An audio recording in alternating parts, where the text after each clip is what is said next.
Yeah, so Hey everyone, it's the BQ report. I'm here with Connor Clark. Connor, do you want to introduce yourself? I do.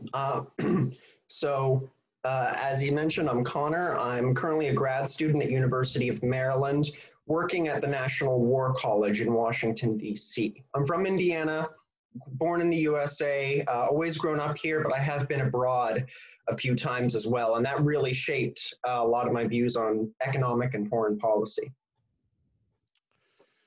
Well, it's very nice to meet you, Connor. This is my second video on the BQ report, so we're just going to dive right into a topic of interest that has recently been going on in the news. So as we all know, Donald Trump has been impeached officially yesterday, and we're still waiting on a Senate trial. And he might get tried for the insurrection at the Capitol. As we all know, there was a siege at the Capitol building on Wednesday, January 6th, and many of the Democrats are claiming that Donald Trump led the charge to the siege, and he called upon protesters to go to the Capitol and eventually attack it. And so there are some conspiracy theories that are saying that he actually wanted them to harm some of the elected officials in those chambers. And so we know that happened. Also, the impeachment is a very complex process, and we're still trying to learn about that.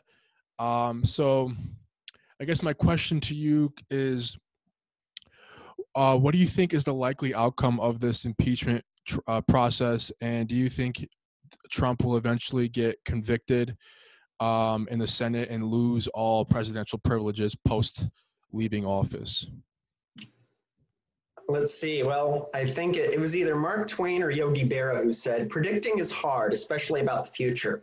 As far as I can read it now, I don't think he will get convicted. I think you might see 4 or 5 Republican senators or Republican aligned ones, because we don't know what Senator Murkowski will officially make her alignment going into the next few weeks and months. But I think you'll see some, short of the total number needed to be 67, basically, or 2/3 of the Senate. Now, there's a couple of different scenarios where I could see him getting convicted, because he'll be out of office by the time he'll be either convicted or acquitted.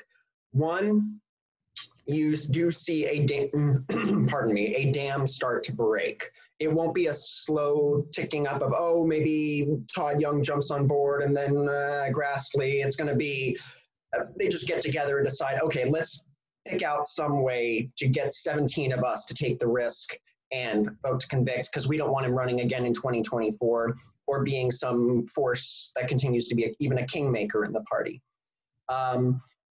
They might just find some way to step on that landmine and eat the costs now rather than later, because in my opinion, the longer he remains a force in the party, the worse it is for their prospects. The other scenario I see is they come up with some finagled way to get to 2/3 without it actually being 67. So I was just joking that, okay, Biden can invite them over for a tea and unity ceremony or something, and then Chuck Schumer schedules a vote that lets most of the Democrats vote to convict, and they get to 2/3, and with 30 Republican senators off doing some infrastructure talk with Biden, he does get convicted, and the 30 Republican senators are actually quite happy to be there instead of in the Senate trial. Or they manage to schedule a secret ballot. And then in case you would definitely see, if they don't have to be held accountable for it in their next primary, and they can have plausible deniability, I think you would definitely see 17 senators convict. So there's going to have to be some sort of shenanigans. And I don't pretend at all that Democrats are free of shenanigans, but you would have to see a mostly Democrat-driven shenanigan to get 17 Republican senators on board, because I do expect we will see all Democrats vote to convict. Okay, that's a great reply. I just want to remind you, time is a factor in this process as well, because on January 19th, that's when the Senate can reconvene and actually take a vote on this trial.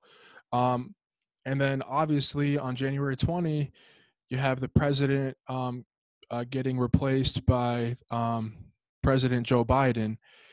And so it's what do you so Joe Biden has recently urged the Democrats to impeach um, Donald Trump, and he urged the Republicans to impeach him as well on January 19th. But what do you think is the reason for Biden wanting to push those Congress people to impeach Trump? Why does he think they are such a threat to democracy? Well, okay. Well, I think I will start by lodging. The short answer is unity and healing, and that requires accountability. I will push back on two things that I'm not quite sure. I don't think they're going to take a vote on January 19th. They will have at least a couple weeks of this trial that gets drug out and has a I mean, it will take a few weeks afterwards before they have a final vote. And again, that's why I suspect Biden might try and do something like try and get 30 Republican senators who do want to have some excuse to not vote to acquit. Because privately, a lot of them really do dislike Trump, and they do believe he is guilty of the crimes of which he's been accused. This went even true back to his first impeachment. And as for why Biden is urging them to, it doesn't seem from the news I've been reading he's urging them to. The news coverage I've been seeing, and maybe you've been seeing different news coverage, it shows Biden saying, look, this isn't my job to impeach him. That's for Congress to decide. I believe in separation of powers, and I'm just going to come in and try and hit the ground running. That being said, I would not be surprised if Biden is looking forward to 2024.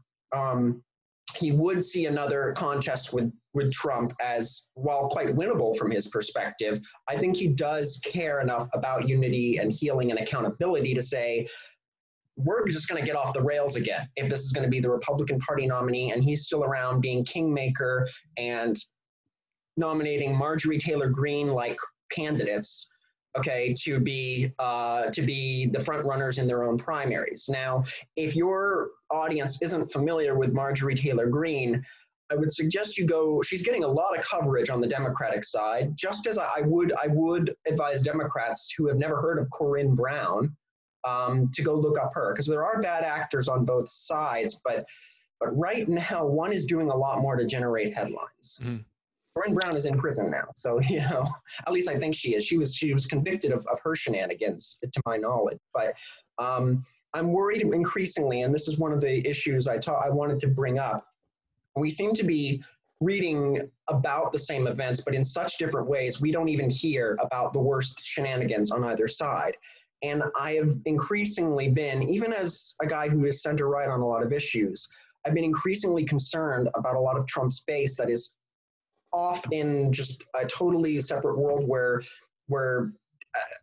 Nancy Pelosi says one dumb thing and it's treated as treason. But now we're getting reports supposedly that people on Capitol Hill and congressional. Well, Connor, that's part and parcel of the media coverage. Of course, there is going to be biases in media coverage along all party lines. Worse on the right. It is increasingly worse on the right. There's no. Well, I think it all depends on what you're consuming. Because there's no left-wing version of Alex Jones to consume. A Democrat is going to watch Democratic news. It's going to pay attention to Democratic coverage, and it's going to read news reports coming from left-leaning news sources. So I think that's. What's your take on why Biden? Right. What's your take then on why Biden wants Trump impeached? I think Biden wants Trump impeached because of history. If you look at history, then you can see that he's never really been a big supporter of Trump. He's always been against Trump's policies and his agenda.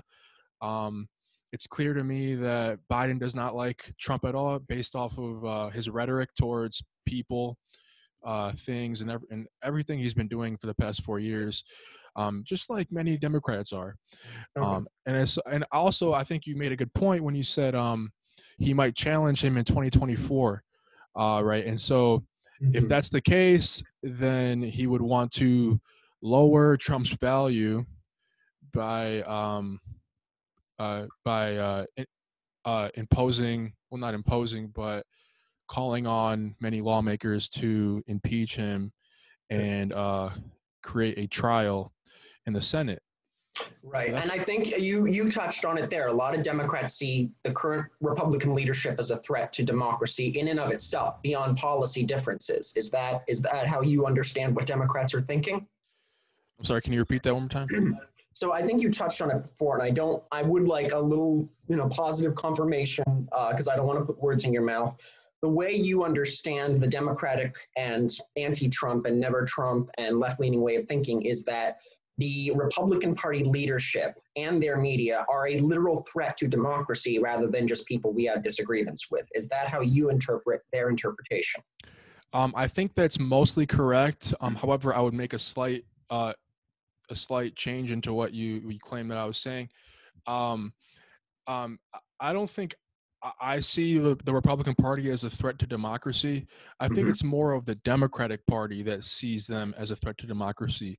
Okay. And I think the reason they think that and they view them that way is because well, first of all, they've been saying it for the past 4 years in their rhetoric too.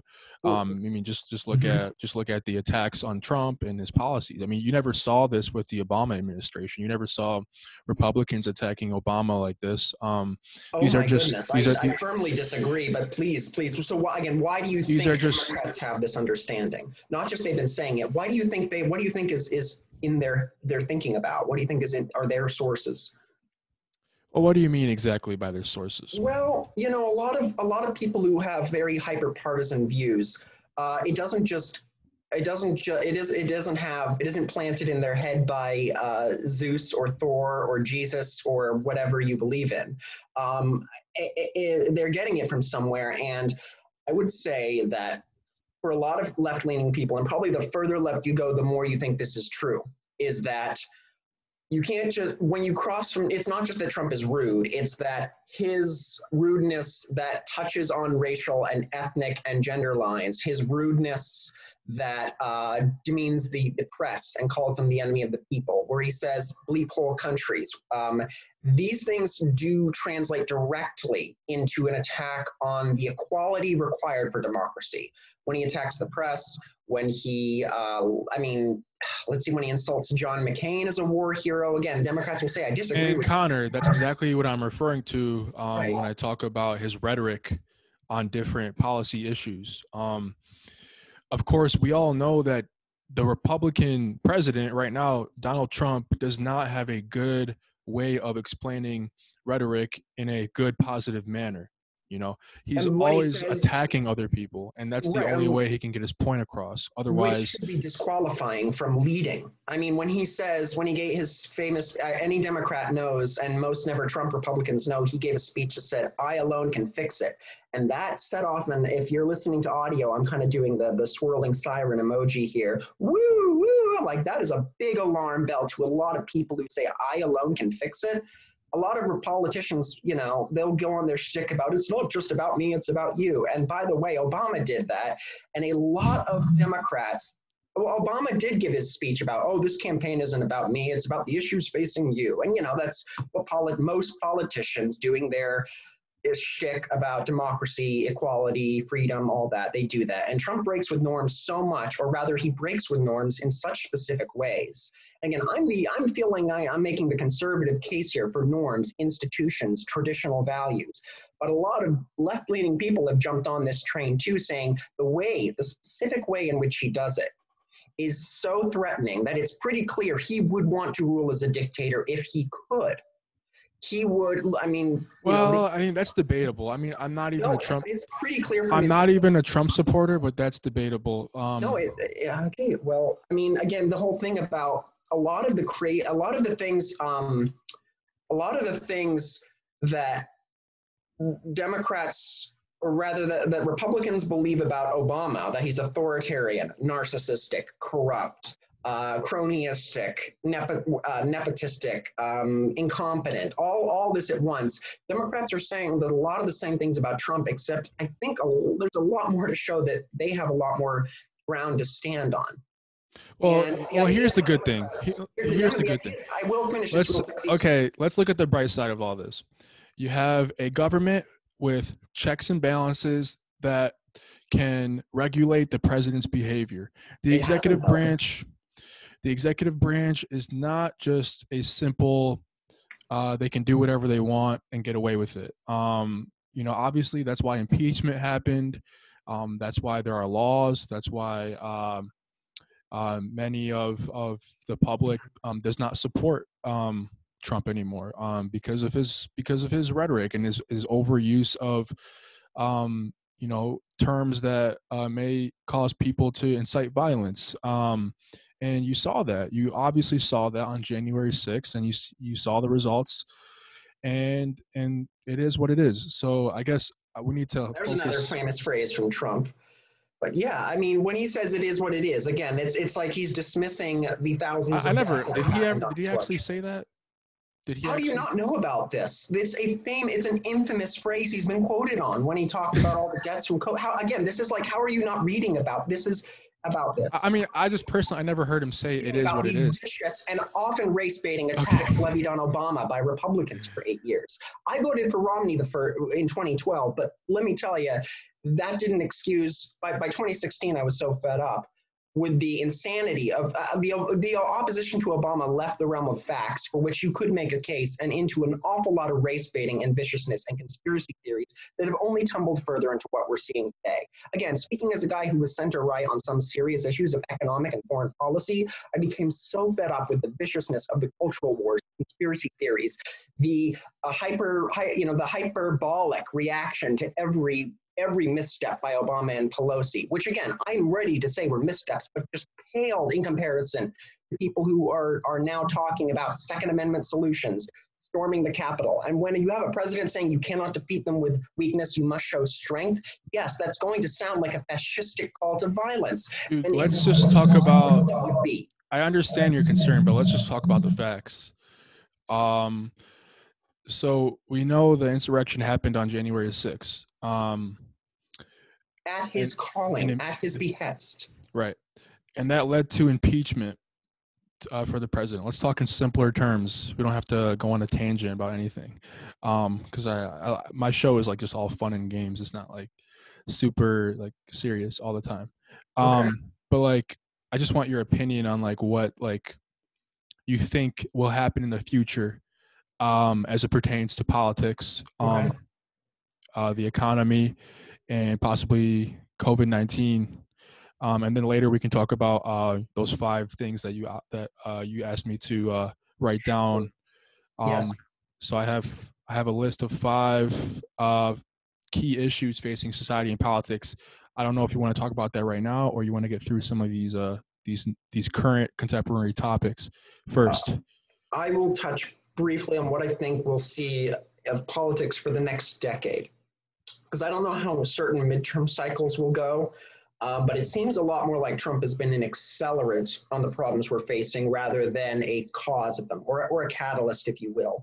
I do think we'll see increasing demographic bleeding from the Republican Party, because a lot of what did expand their base with working class, multi-ethnic appeal, I think that's going to be more short-lived. You're going to see more suburbanites who were Republicans turn into independents, and suburbanite independents turn into Democrats.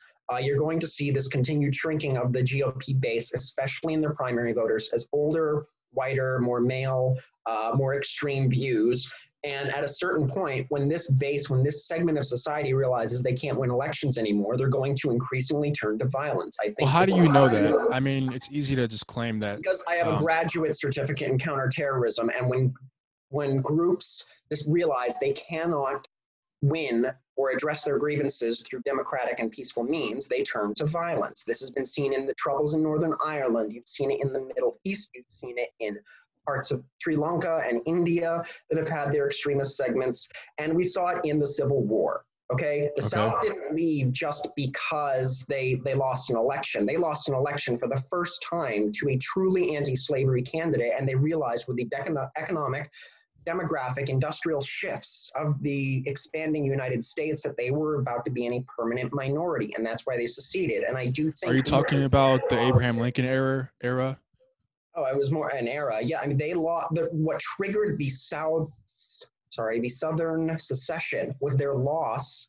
They were generally united as a regional bloc, and they seceded. The immediate trigger of their secession was Abraham Lincoln's electoral victory. And I am increasingly concerned that while not wanting one-party rule by the Democrats by any means, I am increasingly concerned that if we see a Republican Party increasingly derailed by off the factual rails, increasingly dominated by Marjorie Taylor Greene type candidates, and increasingly. So what did she do?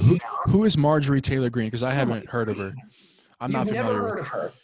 I'm not familiar with her and her policies, so okay. I'd like some background on that. Sure. She is a open QAnon supporter who won a primary and now a general election in Georgia. Is she that woman that carries a gun to the Capitol?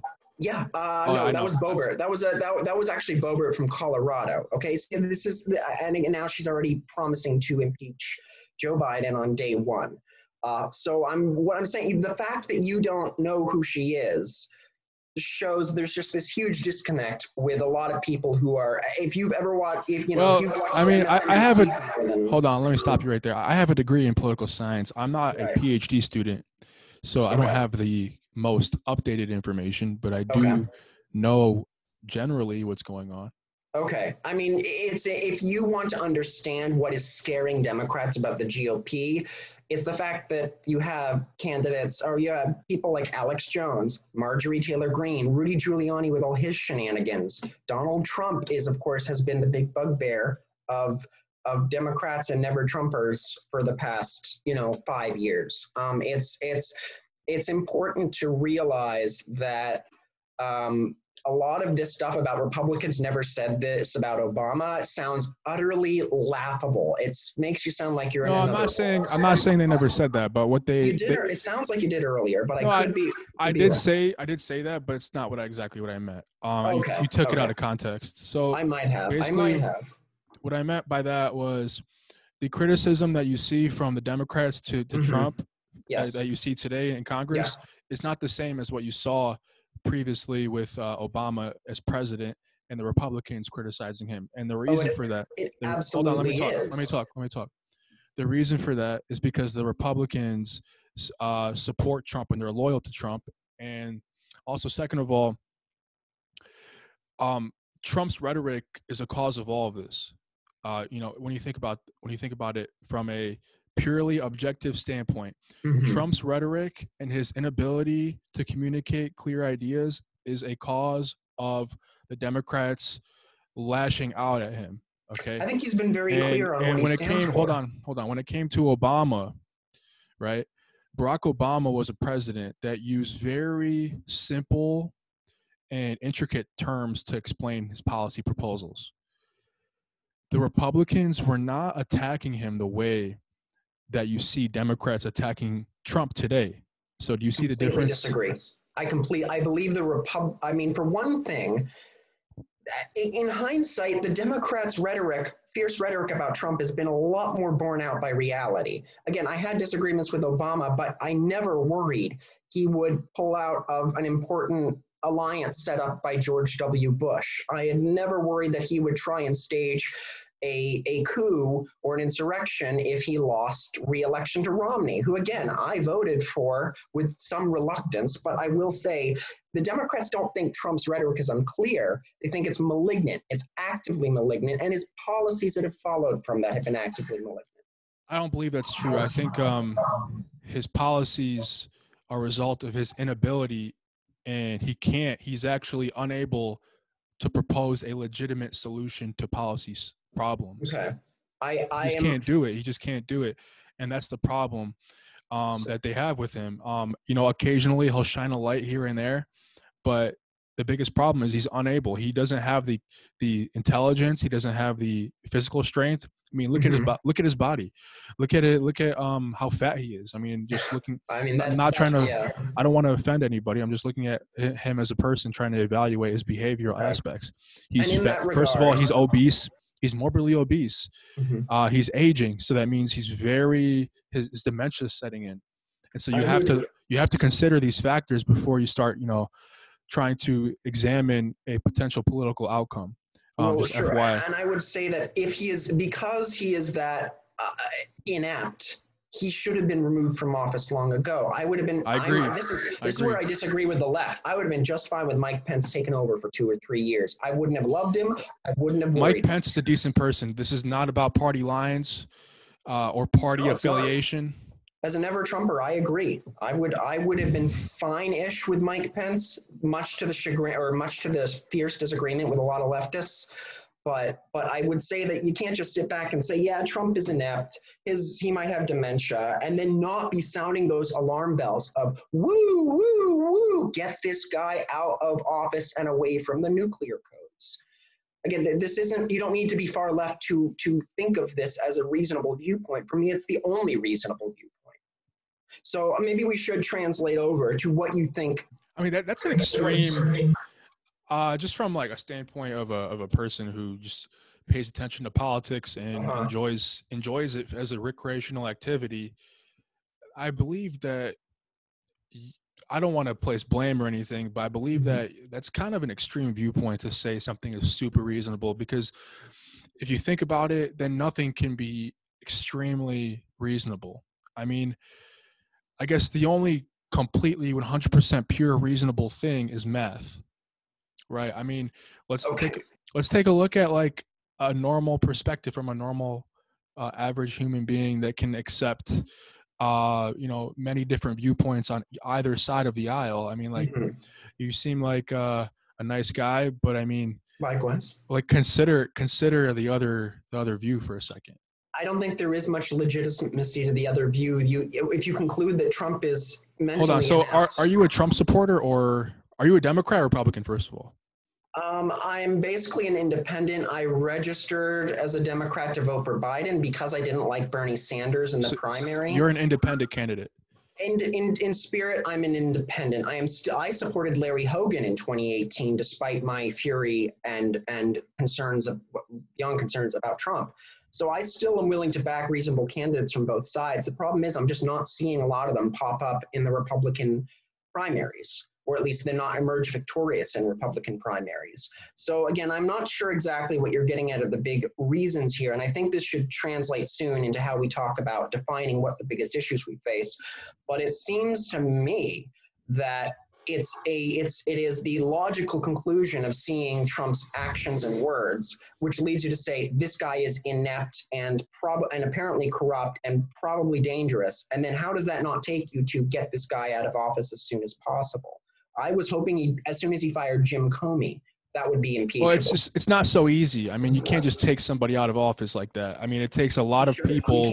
It takes a lot of people, first of all, to come together and have bipartisanship in order to impeach a president and convict him at the same time. I mean, it's not so easy, and you have to look at it from a strategic standpoint.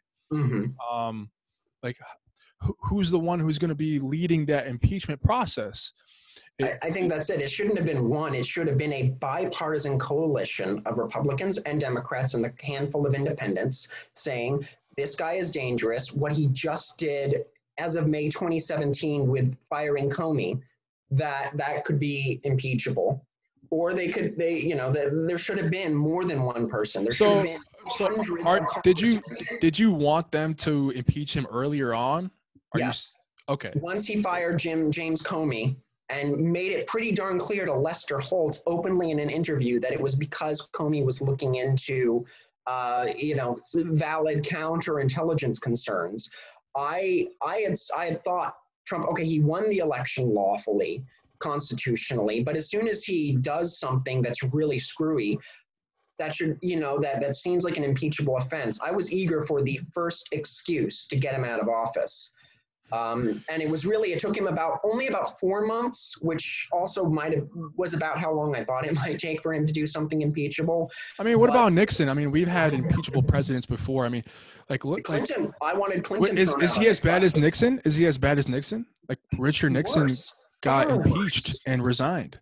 He did not. He didn't get impeached. But yeah, again, it's striking to me. Again, it's so striking to me that people are questioning whether Trump is worse than Nixon. He very clearly is. It's just the Why? I mean, Nixon, the Watergate scandal. How much time do you have, bud? Dude, but the Watergate scandal was a horrible act. I mean, he had people breaking into offices and destroying and stealing property. Okay. So I mean, how is Trump worse than that? I mean, you got to explain that. How much time do you have? I mean, this can go really long if you want, or it can be short. It's totally up to you. Just to be really short, I would say that the attempt to coerce the president of Ukraine to concoct dirt on Biden's candidacy as of late 2019, that was as bad as Watergate.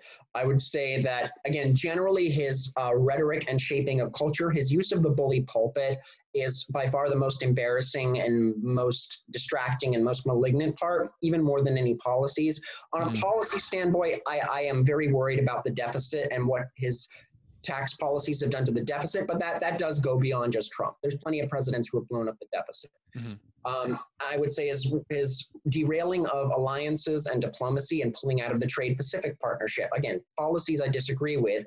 The rhetoric is more concerning because it gins up, it shapes the political culture through the bully pulpit to make us more isolationist and protectionist. Again, it's this mix of how does his personality and rhetoric translate into policy and result. I don't think you can just segregate the two. And I don't mean segregation in a positive sense or any way we usually say segregate. I don't think you can put a clear bifurcation. And then his worst legacy will be his mishandling and inaction on the coronavirus. It's become very clear if you listen to the right sources that he sat on his hands. He said, if we just stop testing, then we won't have that many actual cases to have to deal with. I think you're absolutely right about the coronavirus testing part. Because I was actually gonna say that too. I think the inability for him to react about the coronavirus situation and the whole problem with vaccines and medical supplies and many of the things outlined from different reports during that time period in 2020 especially, that was one of the worst disasters I've ever seen in my entire life, and Trump was unable to account for any of that. He was unable to respond in an effective way that led the American people to a good society, like to get them out of trouble, basically, to lead them and to take their worries off in order to fix the situation. So he failed at that part. I'm not going to lie. What would you want to see him do differently? I would like to see him lead in a more strong and effective way, but at the same time acknowledging the many people that live in the country as well, 300 million or so Americans that live in the country who are just struggling to survive based off of like his policies, And also I feel like from a policy standpoint, he hasn't really acknowledged the average American. He's only acknowledged the rich and wealthy corporations that he supports, obviously through tax cuts and various other means. And so it's much more better to acknowledge the average person, the working class, the middle class people, than to just simply put all your effort into the rich and wealthy, powerful elite. Because of course he's part of that wealthy elite, and he wants to maintain that as long as possible. That's how the power stay powerful. And I might be I've already discredited myself among any Trump skeptics who might want to be convinced, but I'm concerned that I will say I want to take just a quick moment to leverage a valid lob at the Democrats here. One reason I think Trump did expand his working class and multi-ethnic coalition going into 2020 was that his rhetoric about open up the economy actually appealed to a lot of people who said, yeah, he's a jerk. Yeah, he's rude. Yeah, he talks about overriding certain things, and some people say it's unconstitutional. I don't know about that. All I know is I can't go to work because my place is shut down. If I go to work, I might get COVID and I might be crippled or die. If I can't work, I will be financially crippled and I will financially die. I have to put food on my family, to jokingly paraphrase George W. Bush. If you're not old enough for that reference, then forgive me.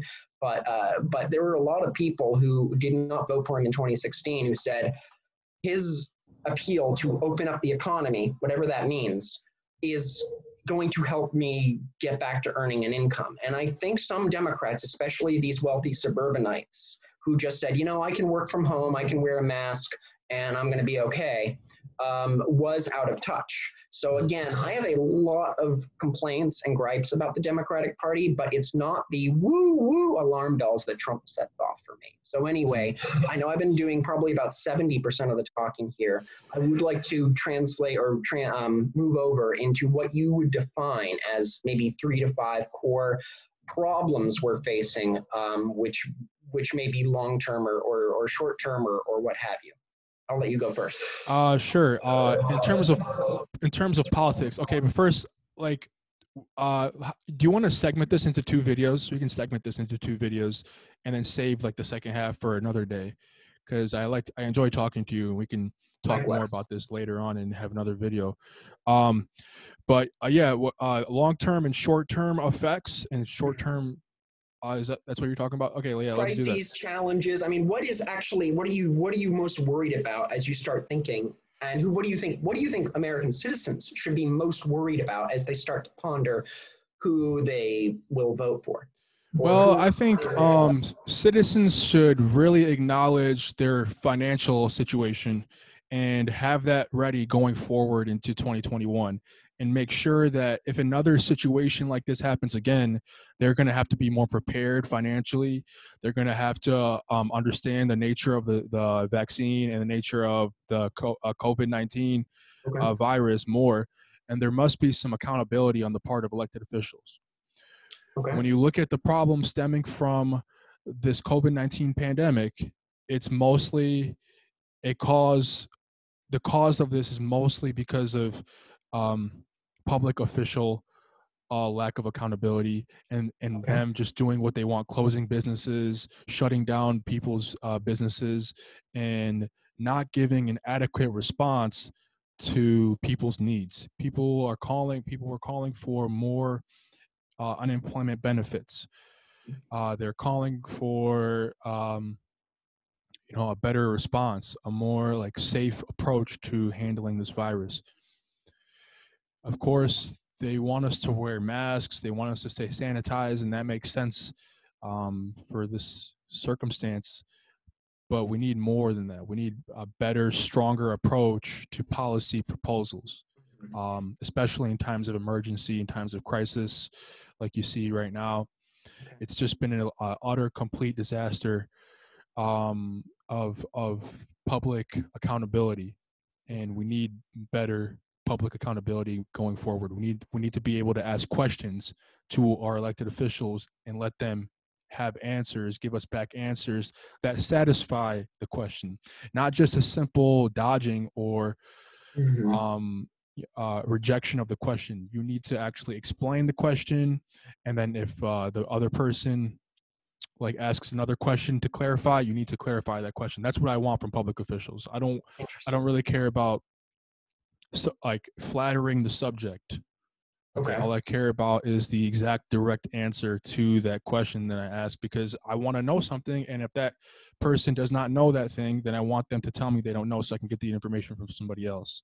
Right. So it all comes down to information at the end of the day, and public accountability, remaining vigilant, remaining strong and intact, and then just going forward with that. So yeah, that's all I have to say. It sounds like you probably would have liked Reagan's great communicator style of the 1980s had you been a voter then.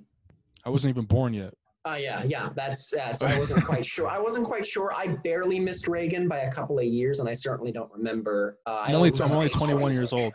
I'm only 21. You're only 21. Okay. Yeah. Gotcha. Yeah, I was born at the back end of H.W. Bush myself. But I commend you for getting this involved politically.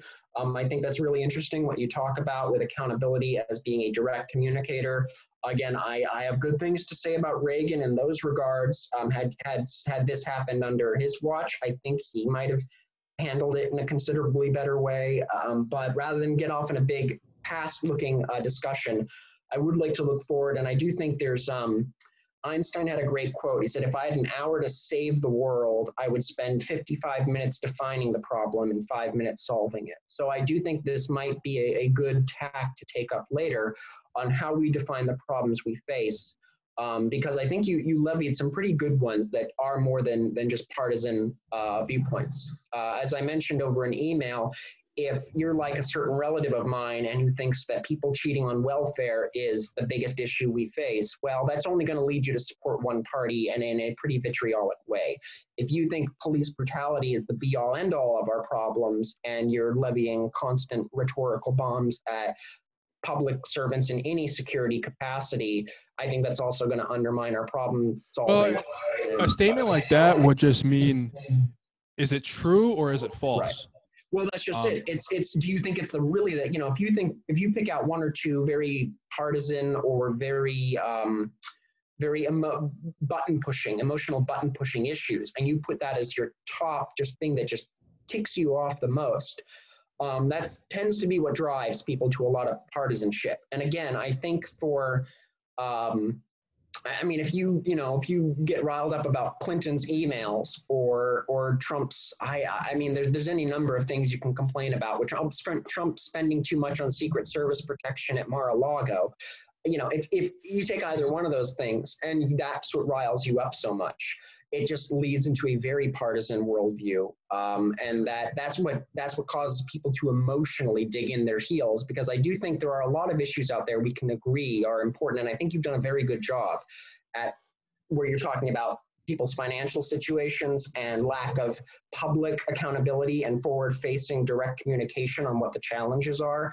Those should transcend partisan lines, and I'm very worried that people who just get emotionally set on thinking about it through one lens and one frame inevitably lead them into hyperpartisanship, where their grievance might be valid, but it's like, is this really supposed to be at the top of our national security or economic and monetary policy concerns? Is this the be all and end all?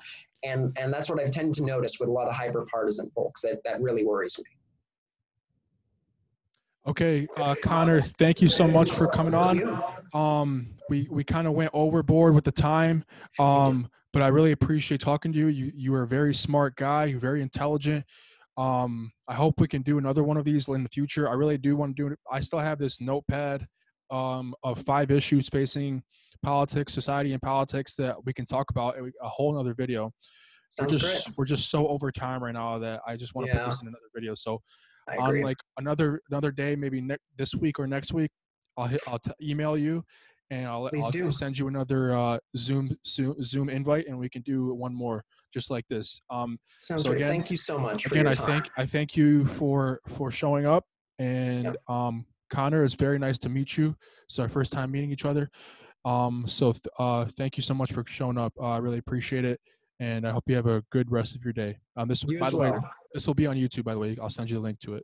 Thank you. And stay safe and healthy, everyone. If you can wear a mask and it's healthy to do so, please, and just wash those hands, just good little personal habits. Just like with finances, right? Little differences can pile up and compound very quickly. Yes, thank you again. Have a great day, sir. You as well.